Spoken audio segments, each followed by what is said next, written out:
This channel does not promote any violent, harmful, or illegal activities. All content provided by this channel is meant for an educational purpose only. ভোটের বিহারে রাহুল গান্ধীর নয়া stunt.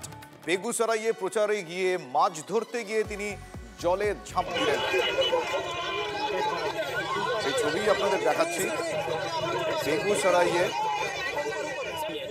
ভোটের বিহারে গিয়েছেন রাহুল গান্ধী, সেখানে তিনি এই স্টান্ট দেখিয়েছেন। বেগুসরাইয়ে প্রচারে গিয়েছিলেন, সেখানে মাছ ধরতে গিয়ে জলে ঝাঁপ দিলেন কংগ্রেস সাংসদ।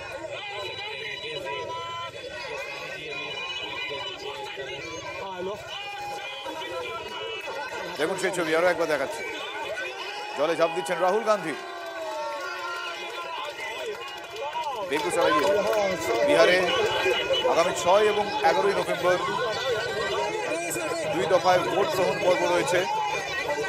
সেই ভোটের বিহারে গিয়ে, ভোটের প্রচারে গিয়ে রাহুল গান্ধীর প্রথমে নৌকা বিহার, তারপর মাছ ধরতে নেমে সেখানে মাছের জলে লাফ দিয়ে তিনি এই স্টান্ট দেখালেন। আরো একবার সেই ছবি আপনাদের দেখাচ্ছি আমরা।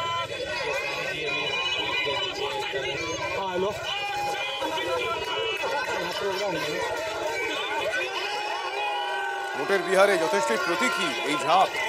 মাছ ধরতে গিয়ে যারা যারা সেখানে আছেন তাদের সঙ্গে প্রচার করলেন এবং প্রচার করতে গিয়ে এই স্টান্ট দেখালেন রাহুল গান্ধী।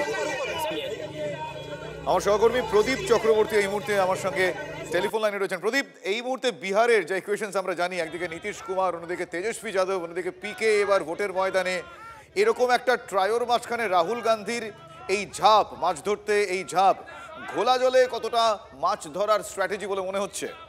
ঘোলা জলের স্ট্র্যাটেজি না জলটা ঘোলা করে দেওয়ার স্ট্র্যাটেজি শুভজিৎ বলতে পারবো না, মানে ভোটের রেজাল্টে বোঝা যাবে। তবে সুপরিকল্পিত স্ট্র্যাটেজি ঝোঁকের বসে তিনি করেননি।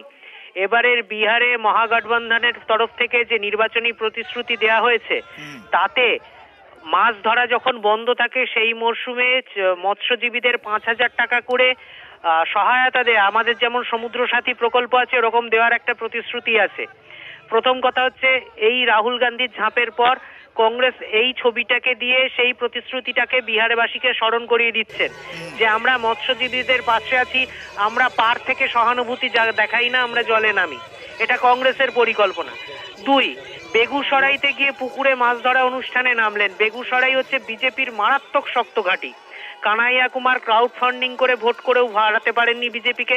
গিরিরাজ সিং প্রতিবার ওখান থেকে যেতেন।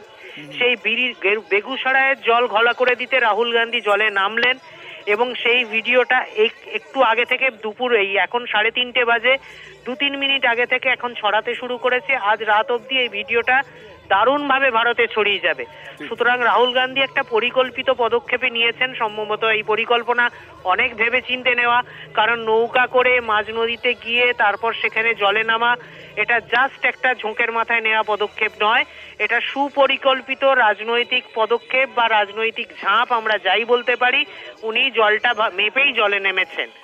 শুভজিৎ, একেবারে ধন্যবাদ প্রদীপ।